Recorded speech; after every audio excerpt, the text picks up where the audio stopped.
I see a ton of copycats now. There's a bunch of copycats, companies coming out and doing that stuff. And like, it's tough for any founder, right? Is like, oh shoot, this person's building something exactly like this coming in the market. How do you deal with that? Of course, we see what's going on in the marketplace. And I think competition, there's a level of like, how do you make competition drive us forward and see what the public want? That's a all boats rise type situation. Outside of that, we stay laser focused into what we think, what we want to create. It wasn't necessarily this idea of SpaceX or like some crazy, like, I'm going to build a rocket company. It was like, no, I have this need myself. I'm not happy with the current solutions and I'm just going to build this thing for me. If you are the consumer of the product, you can actually authentically know if this product is correct, or be honest. You are the consumer. You can solve the problem and understand where the pain points are. They live this, one of the best quotes that someone told me that I like is like, love me or hate me, there's no money in the middle.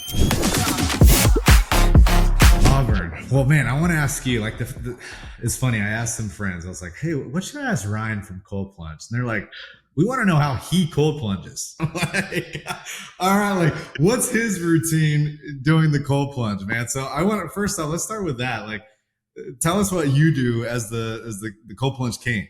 So it's surprising. Everyone well, at least what it comes to is everyone's like, oh, your tub's at 39 and you're plunging 10 minutes a day. I'm like, my plunge is at 47 and I'm plunging 2 to 3 minutes a day. It's kind of my like consistent protocol. I'm in the morning. That's the more time that goes by that I don't do it, there's better odds that I will not end up getting in. I still struggle every day to walk out there and get in the cold, but I do it every single morning. And then weekends, that's when I'm incorporating sauna work with the plunge, and I do it a little differently there. But my cold 2 to 3 minutes, 47. Yeah. And and then I'll take it. I'll turn it up a notch. Like once maybe once a month I'll go much longer and I'll just do like a longer session. Yeah, and like you've probably tried a bunch of things. Have you just found that like this is what works for you? Like is that you probably tried 10 minutes, you tried at 39 degrees, you're just like, I'm happy with 47 and what this does. Yeah, the 47 temp takes my breath away every time. It's still challenging I know why it works, because I still go out and I'm like, I don't want to do this. It's not like a treat. Mm-hmm. Sometimes at like 55, that's almost, it's like, I don't want to say too easy for me, but it's just like 47 still like going through the narrative, got to beat that. And then 2 to 3 minutes is the time that I found is just like for my system is like optimal time.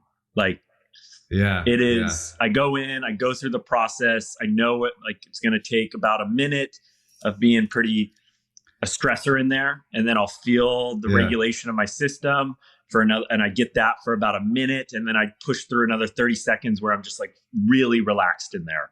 And then for me, it's like, I'm go, go, go. That's the season of my life right now. So it's like 2 to 3 minutes. I know my process. I'm out. Boom. Back. Here we go. Let's get the day going. Then you're ready to go, man. Yep. You're really good. Oh, man. And are you working out after or before? Because, I mean, you look like you're in good shape. So I know you're working out. But, like, are you doing that after, midday? Like, what's that look like for you? I tend to work out before. And that's more just due to, that's less on what's optimal for the body and more just my schedule. I have a trainer that's here, kind of wakes me up at the house. And so, which is great. So I get out and I work out first thing and then I go plunge and then I get my day going. So that's more, and it's less that it's more of shit. I don't want to get out of like, it's a lot easier to plunge after the workout. So yeah, for sure. That's awesome, man. All right. And I got to ask you, who would be like the dream person that you would want in a plunge, dead or alive? Like that you'd want them posting a picture of them using a plunge, dead or alive? We've done the alive convo. So obviously we're always thinking through that, but the dead. Yeah, of course. Marketing, right? The dead, like who would you want in there? So many names pop up, but I almost like, I don't even know if I have a name, but I'd almost think of someone that like was maybe like an asshole to humanity. And then having them plunge and see if like there was a shift in their mental state. Like the worst person in the world. Yeah, I don't know about the worst. Sometimes there's just a sociopath that cold's not going to do anything. But someone that's like here's an archetype where he just passed away yesterday. This isn't our gold mine, but Bob Knight. The guy was a hardcore, so intense, some people loved him, a lot of people disliked him, but ultimately a lot of people would probably call him an asshole. Yeah. Yeah. What would cold plunging do in his life? Him coming out, like, Yeah. guarantee there'd be a calmer, more regulated state, and him incorporating that and keeping that edge on him still, like, because that was his fire and that's what made him like great and succeed. Yeah. But someone in that archetype, like, that would be, and even at a bigger scale. So I don't know who that is in my head right now, but I always love someone seeing like that. Yeah. I love it, man. Okay, Bob Knight. Yeah, Bob Knight's not like if my team hears that, they'll be like, Bob Knight's your like gold mine. I'm like, no, it's not Bob Knight. It's the Bob Knight archetype. It's your archetype. Okay, let's say the archetype of Bob Knight. The archetype of Bob Knight. Who is the biggest asshole in the Bob Knight archetype? Like, that's who I would go after and like get a cold and then see their, shift in life. That would be the huge win. Yeah, and it shifted your life, right? Like I was reading you had like a crazy, like almost near death experience. What, in Thailand? You had a motorcycle accident, right? And you had some, like, that was kind of your inflection point where you're like, hey, I want to do something in this like health world. And then eventually you got to doing cold plunge, right? And like for you, how did it shift you, right? Like, I want to talk to you about that. Like, what have you internally recognized by doing it, right? And I'm sure that's why you built the company. You're like, holy shit, like, this changed me. Now I can change others. But what was that moment like when you realized this was something? Like, the accident was like kind of the precursor to a lot that happened from transitioning from, just my own personal journey, entrepreneurship, capital floats. I started before that. And then, getting cold, I had gone through a bout of sickness. Like I got like 6 colds in 6 months, which thought I was healthy, was like, why am I getting sick? So really that's when my kind of health mentor was like, let's bring some breath work and cold into your life. Let's see what that does for you. And within a couple months, I wasn't getting sick anymore. So I was like, okay, cool. This is super impactful. And then I just loved, like, whether it's like, chasing dopamine to a degree. Like, there was nothing that beat getting cold and coming out in that feeling. That was undeniable to me. I was like, I couldn't articulate what was happening, but it was, all of us that get cold, we know what that feeling is. You come out and you're like, I feel electric. Like, this is incredible. And so that just became, if I could do something that makes me feel that good, like, I'm going to keep doing that. And so that was really the start of it. I didn't get into cold at all with any idea of like, this will be a business. It was more super exploratory, which has always been kind of everything I've started. It starts at a spot of, I love this and I'm just doing this all the time. And then, doors start to open where it's like, and this one was a door that was a very interesting one because, cold plunge has obviously grown substantially, like the concept of cold plunging over the last 3 years. Yeah. Before it was like you said, it was very like niche, like the concept of getting in cold water. A lot of people didn't even know that was a thing. Like most thought it was still like a very dangerous thing. Like, oh, you're going to get hypothermia. You're going to it's not good for you, let alone like turning it into a mass product market. Like, and so that's where it was at. And then we just felt that at the time launching the company, it was out of a need of COVID. Our business, Mike and I both on float centers, those closed down. And we just saw it as a fit for us. Like, man, there's no product that we would put into our house at a price point where we were at personally that we could really afford. Everything was about $10,000 and higher. And so we were like, design was really important. We didn't want the chest freezer. Mike had a chest freezer sitting in his garage, kind of like, his wife's not wanting this out in the public. Can we have a unit that's like beautiful and like sitting there, and also what we considered like reasonable in our life of what we could afford. And so that's where we landed on the product and kind of, I think, set the tone in the marketplace of actually getting a $5,000 cold plunge on the marketplace. The common thread that I see between a lot of them is the best products they build that become pretty successful for them. They've tried a lot of things, they want things. They ended up coming back to building what they wanted to use themselves, right? And building for themselves. And it wasn't necessarily this, idea of SpaceX or like some crazy, like, I'm going to build a rocket company. It was like, no, I have this need myself. I'm not happy with the current solutions and I'm just going to build this thing for me. And then, you know, it's interesting because when you look at that, you're probably like, wow, well, if I build for me, then there's probably 10 million other people just like me that probably are thinking the same thing here. Right. And so 100%. it's just seeing this common thing. And I see that with you too, right? Of like, holy shit, you basically built it for yourself. That was it. I mean, we like didn't know the market size. Like we weren't running any sort of like, you know, TAM analysis of the cold plunge space or anything. It was, can we sell 20 of these? And we luckily had some client base that we thought were like-minded people from our float centers. So we had those emails, and that was our first customers. That was who we marketed to. But yeah, you're totally right. It's like if you are the consumer of the product, you can actually authentically know if this product is correct, or be honest to like, you are the consumer. You can solve the problem and understand where the pain points are. Like, is this a price that I would be willing to pay for?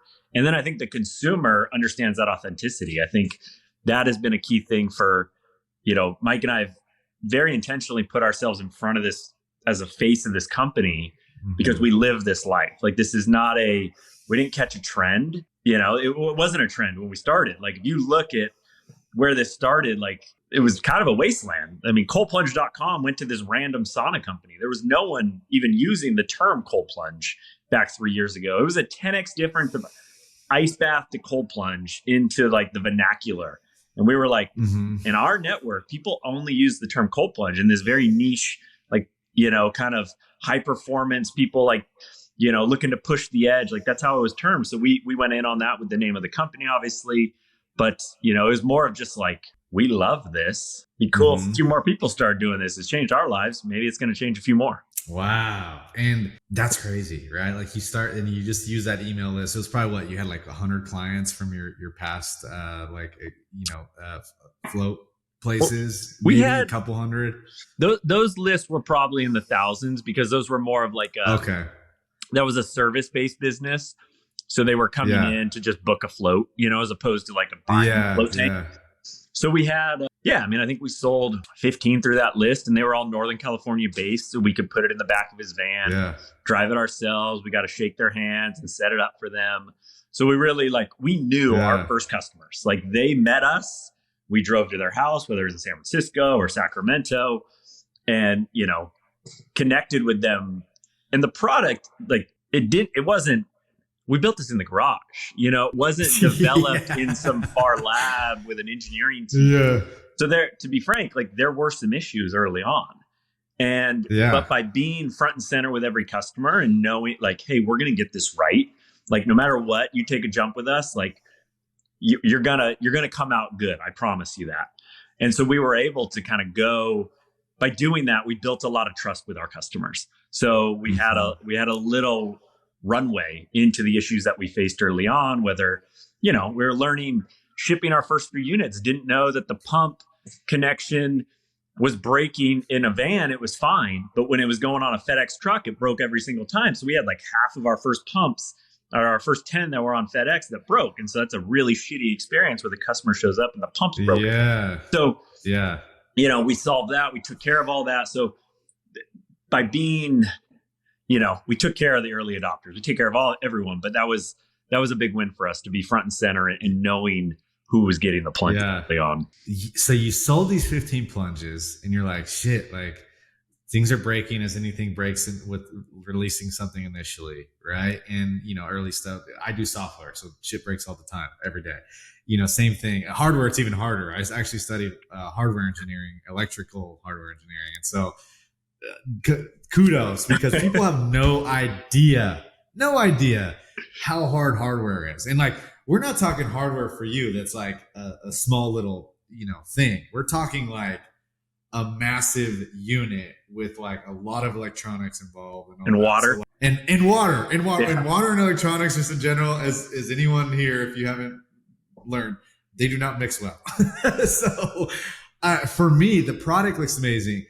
And I was getting on, I was like, I want to learn, like, the real thing you're dealing with here is like logistical.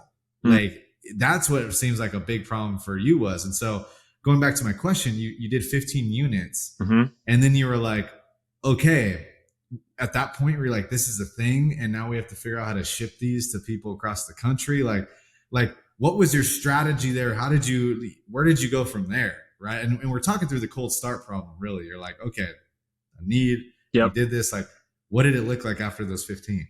Yeah. So you use the term strategy. It was more solving the next problem in place. The good part about this whole thing is we had a product market fit early on. So it's like, there was no like proving out if people want this. That's what we had to keep up with. So, and what really snowballed that was we sold our 15 kind of in network, through email campaigns of emails that we already had, hand delivered those in the van. So we learned firsthand. Mm-hmm. But the big choice we made, I was talking about the term ice bath cold plunge. So the company has always been called Plunge. It's been a little confusing for the world because we had thecoldplunge.com was our domain name.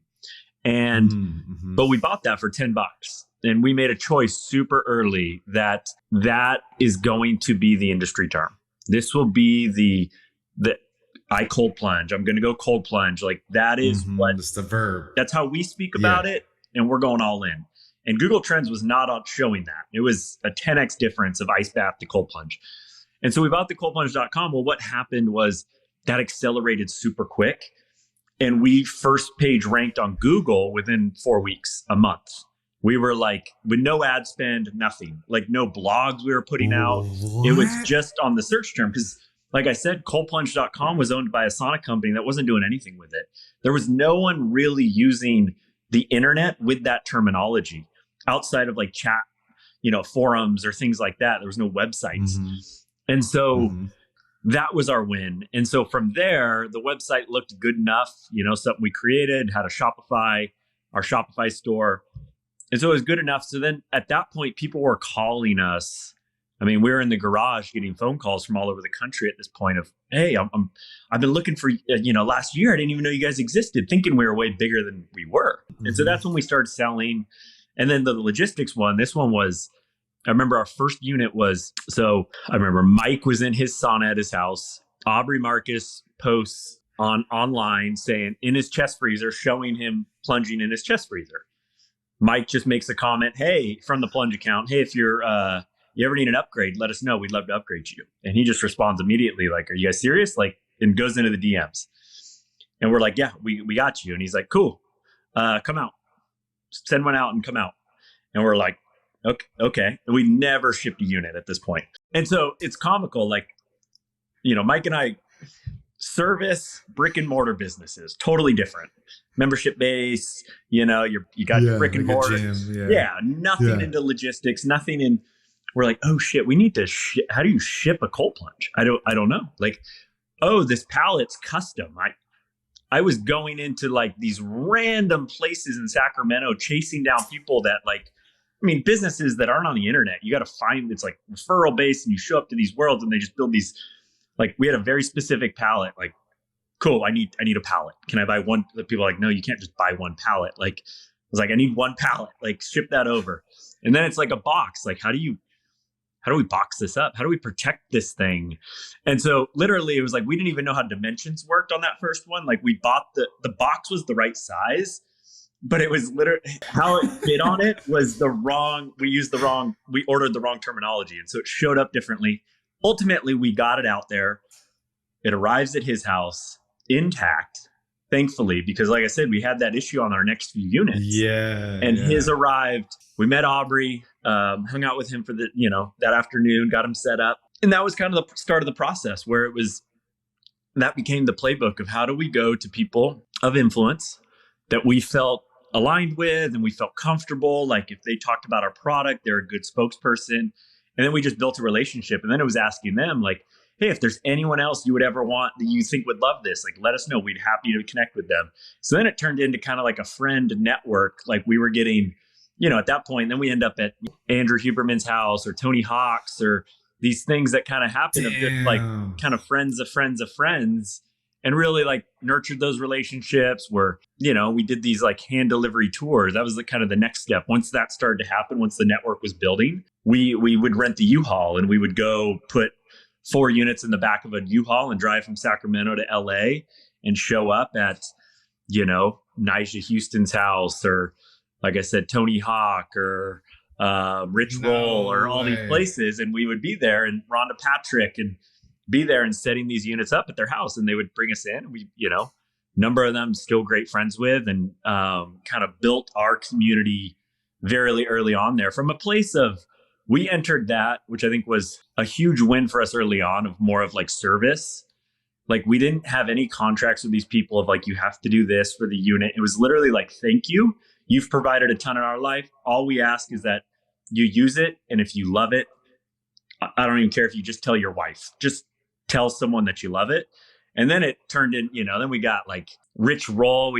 His next episode, he does like a 5-minute spiel on Plunge and how much he loves the unit and appreciates us. And so you get these kind of 10x. Way. Andrew Huberman writes a protocol on the Shiver, and he gives us the protocol to house on our site and shouts us out on his podcast. Go to Plunge, go to the team over at Plunge to get the download. So you get these 10x opportunities, and it was really, we entered those very like, hey, we're not asking. Yeah. If there's like, what comes of this? We're our part's done. Whatever's there, free. There's no expectation. And it was free. Yeah, you exactly. gave it to him for free. So, now Wow. we've become a little more sophisticated. We do still a lot of seeding, but that's much more like, now there's some contracts and different communities, but those early ones, the big, just relationship building. Like, hey, we're here. Thank you for something you've done. So that was like, those were our big early, like probably 6 to 9 month wins into the company. Wow. Dude, so it sounds like you almost like, you just got in with like the elite. Like, you were kind of like this underground company initially that was like just people word of mouth, man. Just like with the elite folk, like Tony Hawk. I mean, dude, I grew up watching, it's insane. Nyjah Houston, like all these people, and they're just chatting. Hey, I got this thing, and like maybe posting pictures, and people, I'm guessing some posted pictures and were like, check me out in this thing. And I bet most people didn't even know what the hell it was. Yeah, it was very much like, it was just that white tub showed up, it started to pop up everywhere. Yeah. It was very like, whoa, it popped, and it had a very distinct look with the sharp angles. And yeah, we kind of got into this network, and we were deliberate. We did write down, like, we called it the entourage effect. We wrote down on a board, like, here are 20 names that if we felt that we could be within that, if our product could be within 20 of these people, it will feel like we are 100x the company that we are. In reality, at that time, that board, Mike and I were in a 10 by 10 office, sharing that office together with about 3,000 square feet of warehouse space, with a team of 4 building these plunges, and one person on customer support. And that was the company. That was the company our first 6 to 8 months. And so we felt much more mature than in reality what was going on behind the scenes. And the game was, how do we mature and how do we evolve to catch up to what, where we want to be. Yeah, man, that's crazy. And so then you have like, and this journey is fascinating to me. So you have these elite people, they're using it, they're telling their friends, you're getting orders. And then at what point where you're like, okay, let's like get the masses all on this? It's only been 3 years, dude. Yeah. Did you just start then like running paid ads, and you're like, let's see what happens? And you're like, what's the next point after that? Right? Like what was the next kind of like, holy shit, now all these people are maybe DMing us on Instagram. Like, how do I get one of these? Or like, and you didn't have enough supply ready for them, right? Like, walk us through that part after that. Cause now you're really onto something. I feel like you're heating up now. Yeah, so in that first, I think we started running ads probably 5 months into the company. On a very like, not super sophisticated, like we're just now throwing up some stuff. And we had an individual out of Portugal running our ads. And I remember he first lights the ads up, and he comes back to Mike, and he's just like, I have never seen ROAS like this. Like, again, it was this testament to product market fit. Like, it was like, we weren't running good. Wow. Like, these weren't like, again, this was just the world was at a much more accelerant pace than we were realizing, wanting this product and open to this product. And it, had a lot of pros in our wins. We had, Andrew Huberman was now doing podcasts on cold exposure. He was meteorically rising. So that was like a big testament to us. And then you have, social media. This is a product that's a very unique product where it's like, you're truly doing something hard, and you feel incredible. And so there's a natural desire to like first share it, because you're showing you're doing something hard and you feel incredible. So it has this like viral, early on had a viral effect on social media. So we were again getting high impressions and being able to, our product also is at a price point where it's, $5,000 and up. So we were getting people that would normally cost exorbitant amounts of money to do a post or do some partnership that were like, I don't care. I'll just give me the product and I'll do something that was like, and we were getting 5x return from a marketing deliverable from these people. Yeah. We built on, I think what was our big success was we started seeding product. We started having all this organic growth happening. So on a social front, so social's growing organically. Obviously we're paying on that from like a product perspective and, just the cogs of the product and what goes into that. But then we started running paid ads. We start seeing this really high ROAS. And I think and this has kind of been the playbook since. It's like we have such an organic, and then we harvest that on the paid side. And so it's like we are paying, but our ROAS, our paid side stays really strong.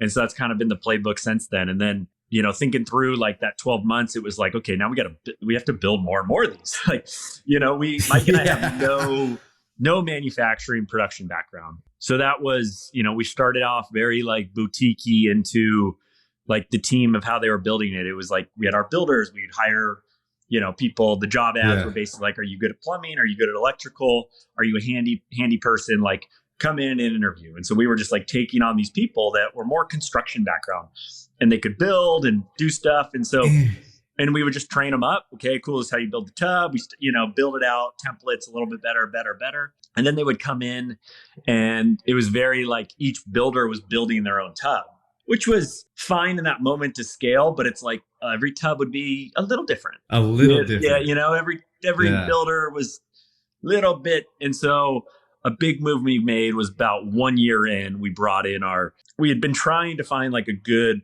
production manager. And to take a step back, it's like we never anticipated, look, we wanted to build a big company, but we weren't like a VC backed company. We never wanted to get ahead of our skis. Like, is this staying power? Is this just a moment in time?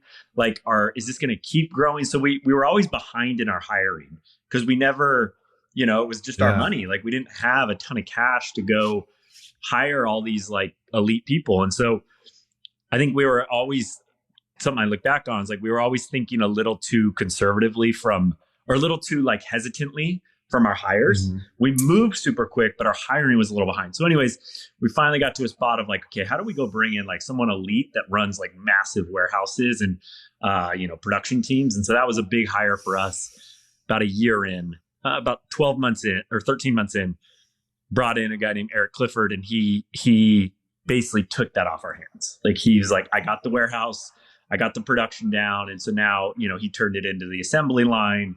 He got it all systematized and really had been the catalyst for scaling production, which was huge for Mike and I, because it's just not our, experience only takes you so far. It's like our experience, the experience is the difference. And it would have taken us 20 years to go learn literally what he knows. And so that's been kind of the, once we dialed that in, and it's like, okay, where's our gap again? Okay, let's hire someone with 20 years experience there.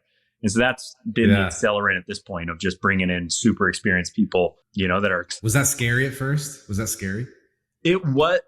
No, I think that's something Mike and I are really good at, like letting go of, like, I don't need to, less is more. And so what also happened, this is kind of an inside story, but so we were recruiting this guy, Eric, and we were a vendor of his for packaging. They do custom packaging at his old company. So we were very custom packaging. So he was coming in, we're like, who's this guy that's like super cheery and joyous, like with packaging? I was like, if he's excited about packaging, this is the best box, man. Yeah. This box is, man, it's great. If he's that way with that, he's going to love cold plunges. Like, this is incredible. So we start recruiting him. There's like, go through that recruitment phase. Yeah. And so, it was a big hire for us. It's one of our more expensive, it's probably our most expensive hire ever. Like, we're getting this guy to make this career change, yada, yada. Well, what had come, the company was about, again, this is about that 12 months in. Mike goes, and this was planned, but Mike goes on a 10-day Vipassana retreat.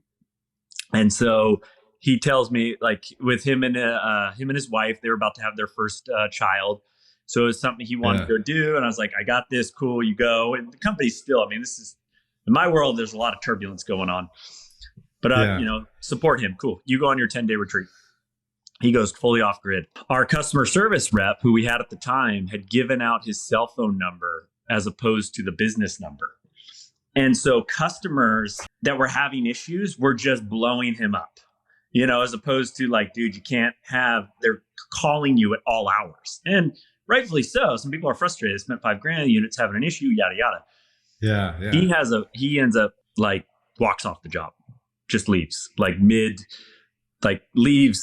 has this, I can't do this anymore. He leaves. I can't even get into the emails that he's working off of to see the customers.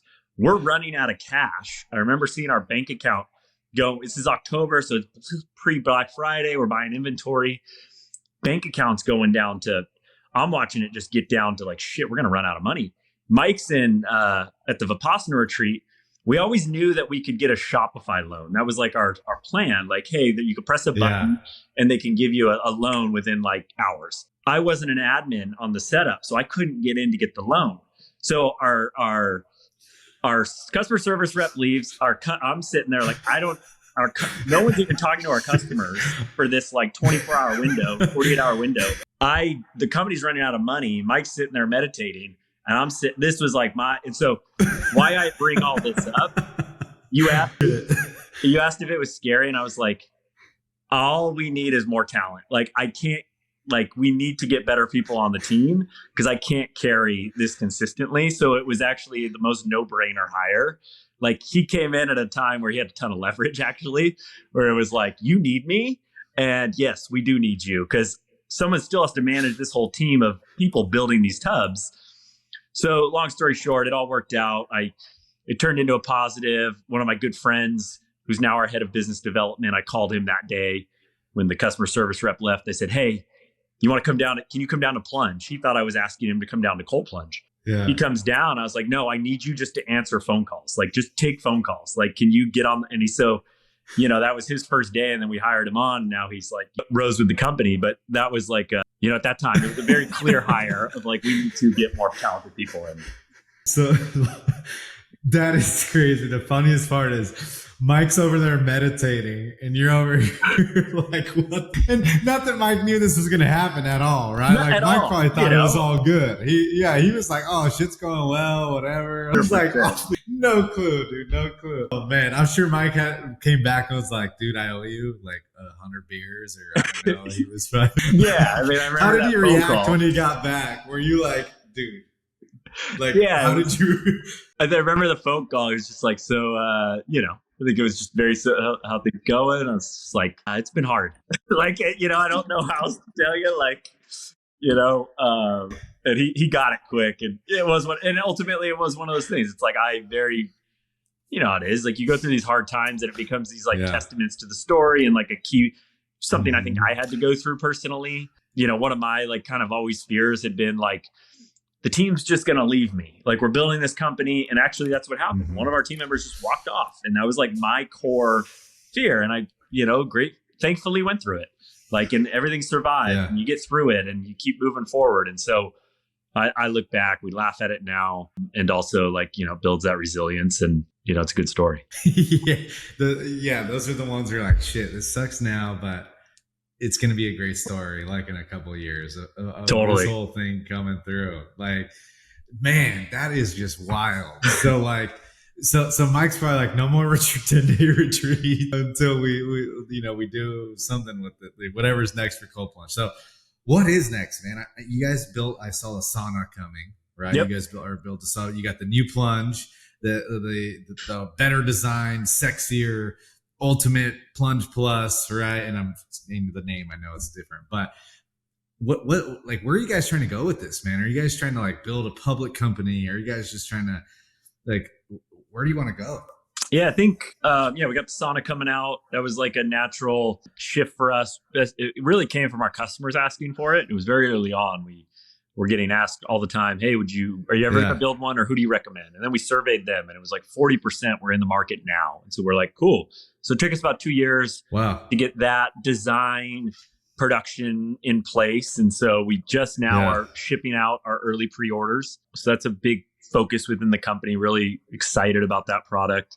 The Plunge All-In, which was another 2 years of R&D and development for, design and everything that went into that. So just launched that. It's doing better than we even anticipated from a public excitement and purchases and everything. So that's been, I think the team, we have a really strong engineering team now in-house. And so, and that's Mike's background. Mike's a product guy, oversees that team. So what's really exciting is like innovation. Like, how do we make new products? How do we, a cold plunge that sits in the backyard of Austin is very different than a cold plunge that someone needs in a New York City apartment. How do we go solve that problem? How do we solve in-home, already existing bathtubs and get those cold? Like all these products so I think we want to be like every use case cold plunge company, and then, and dominate the backyard wellness setup. Like that is, can we be the right use case for everyone? Can we be your one-stop shop for your backyard oasis? And then, the app that we just released is a core component to this. All the products are connected there. All the future products coming are all connected through the app.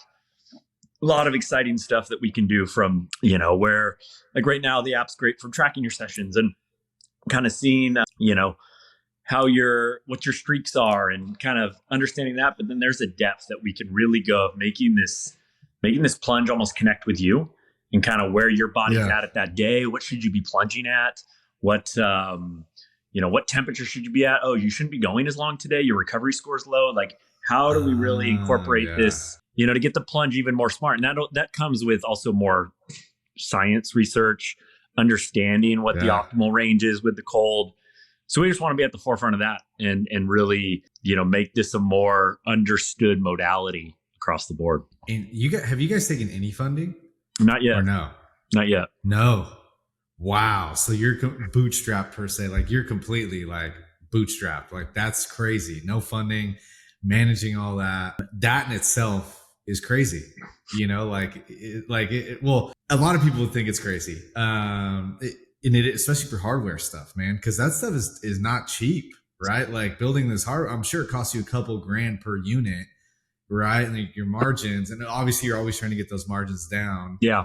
But for hardware stuff to do that and not take any funding is crazy. Like we've been able to, the hack, what we launched was a lead time. You go with a lead time, you can kind of get ahead of. And so now the big cash flow shift for the company though, is we've made a big like you now buy a plunge, it ships tomorrow. So, and that's the first time in the company history we've gotten to that spot. And that's been a big press forward for us of like, how do we, which we feel is like a real level up into as a company. Like you buy a product, I want to get that product now. I don't want to plan for 8 weeks ahead of time. This isn't the COVID years anymore where that was the norm. And so that was our big focus over the last 6 months as a company of like, how do we scale production? Obviously that impacts cash flow in a wholly different dynamic, but from a customer, our first principles for us is like, what is the best, if I was the consumer, what do I want here? And so that was like a big key for us. So that's what we're super excited on and maintaining that as a company that you can buy our product. Obviously the All-In we launched with a 4-week lead time, just due to get the pre-orders out there, making sure the public was aware to it. They could make the decision on what they wanted to purchase. But eventually we'll get there where that ships immediately. Holy crap, dude. And like, you've had such huge success that I see a ton of copycats now, right? Like there's a bunch of copycats, companies coming out and doing that stuff. And I'm sure that was tough. It's tough for any founder, right? It's like, oh shoot, this person's building something exactly like this coming into market. How do you deal with that? Right? Because I'm sure everyone that pops up, maybe some, and this is a hard business though. So some maybe die, some stay alive, but how are you kind of dealing with the competition, if at all? Right. Or how, like, what's your mentality around it? For comp, it's like, of course we see what's going on in the marketplace. And I think competition, there's a level of like, how do you make competition drive us forward and see what the public wants? And that's a all boats rise type situation. Yeah. Outside of that, we stay laser focused into what we think, what we want to create. Yeah. I think right now it's like most of the competition there's very few companies that are actually like manufacturing and building this themselves. We're in that phase of kind of a white labeled product that's all the same, just with a different brand on it, running some Google ads, Instagram ads that are going out and drop shipping the product. Yeah. And so I think for that is what it is. Like we're, time will tell, we know the value that I think our product is and the premium nature of it. And we do have goals to get products that are even more premium and products that are at more affordable price points. Like we understand the consumer different. We don't want this just to be, that's why I like some of these other companies. It's like pressing to be like, okay, and so our goal is like, how do we make an even better product than what the price point is out there to make this such a no-brainer for someone to enter our ecosystem? And that's something I'm super excited on that I think we're gonna solve here very soon. Yeah. It reminds me of like, how like Tesla started in these, where it's like Tesla's originally a premium, product, the Model S or whatever, I believe was the first one. And it was a premium product, right? And then, but it was cool because people were like, oh, that's high status, like if you can get one of those. And then Elon kind of has said that same thing where he's trying to get people into the ecosystem per se for as cheap as possible. Right. And now you can get a freaking Tesla for like $30K cheaper than like on the Civic or something, which is like so interesting. And it almost sounds like that's kind of like what you're doing, right? Where it's definitely a premium product. $5,000 is not cheap. Right. And then you're kind of like seeing how can we fit this into apartments, cheaper products, get them into that ecosystem. I will see you guys doing like a wearable at some point, right? Like to monitor like how your body is affected with the plunge and all that, which is just, it's amazing to see. Yeah, I think the wearables, we go back. I mean, I think there's enough good things out there on a wearable front that are so far ahead that it's like, how do we tap into those ecosystems and let people use their current wearable that gives feedback into the unit? I think that's, where we're leaning there. But yeah, it's like, a unit that's inside doesn't need to be as robust as a unit that's sitting out in Wisconsin winters. It's a different infrastructure to that unit. And we want to fit that use case and make sure we don't want to launch so many products where we kind of get saturated with too much. But it's like, can every product actually be very clear for the consumer that they're not confused into what they should be purchasing, but they know for their use case that is the no-brainer product for them to get. That kind of leads us there into like, okay, what market are we not serving with our current product base? Go solve that problem, roll that out. Because for me, it's like, I don't want to be the company that has 60 products sitting on the site and people are innovation. What do I buy? Yeah, what do I buy? There's paralysis by analysis. There's engineering teams tied up in so many products that are just tweaking difference. And like, how do we keep it? How do we stay nimble? How do we roll out a product that's solving a bigger problem?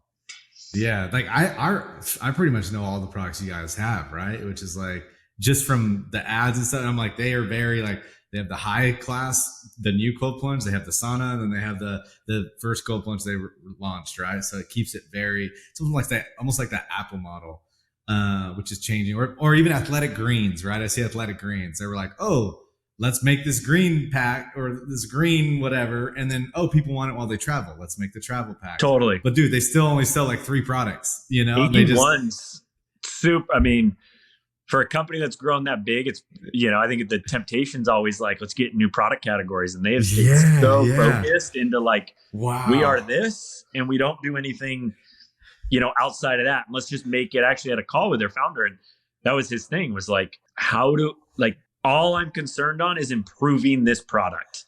Like, can I source one better ingredient in there? Can I get one better, add some new element that moves it over the top? Can it come from a better sourcing place? So anyways, I was like, I really respected that, where in this, it's very tempting as you're growing to be like, oh, we can go take over that. We can go do this. Yeah. And your customers are going to start asking, you get these voices coming in like, hey, you guys do this, you guys do that. And it's very tempting. And so, I think they've been a shining example of just staying focused and pushing forward. Nice. And yeah, I think, one last question that I want to kind of end with you here, Ryan, is like, man, I feel like you could do some awesome like marketing campaigns with cold plunge. Like I had this idea. I like love to see these humor. Like I would love to see you guys put like a cold plunge in the most random place where there shouldn't be a cold plunge. Like, I don't know, the Sahara Desert or some shit, right? And you like put it right in the middle. And then like you see a guy in a cold plunge and you zoom out and you're like, holy shit, this guy's in the middle of the desert. Yeah. Like, you're right. Like, wouldn't that be so? Question for you: what's some of the crazy marketing ideas you guys have that maybe you haven't done yet, or are you guys just doing the UGC thing? Do you have any plans for it? Because I think you guys would kill it with doing some funny like cold plunge shit like that. One that came up, yes, like we were actually at a meeting yesterday. We're going over all our creative for the rest of the year, and we have some funny ideas of especially BFC, Black Friday, and all this window. The one that we thought of was like, I just think would be hilarious. Like it's kind of a spin-off on those old like Lexus commercials where they come out and there's a bow on the you walk out Christmas morning and they buy the Lexus from someone that's in the driveway. But there's one where it's like there's like this juxtaposition with like male and female. Like men are like, yeah, I'm so tough, I want the unit. And it's like, and a lot of times it's like maybe the husband leads the way, but the wife ends up plunging more.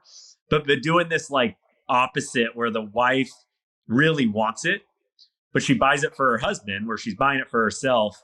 And then you get the husband that's like in fear now. He's like, shit, I actually have to do this. Like, you talk, like you see so many people talking this big game. And so I think it's something we see, like we actually find that women they adapt to the cold a lot better than the men do. Like they actually know how to surrender and relax into the experience, where men like, I'm going to fight this. Like I'm going to, suffer through it. It's very generalizing here. But I think there's something really funny about kind of playing to those different positions. So that was something we were talking through of, the wife buying it for the husband in fear now, but not playing it off like, no, this is great. And then, now he actually has to go do the hard thing.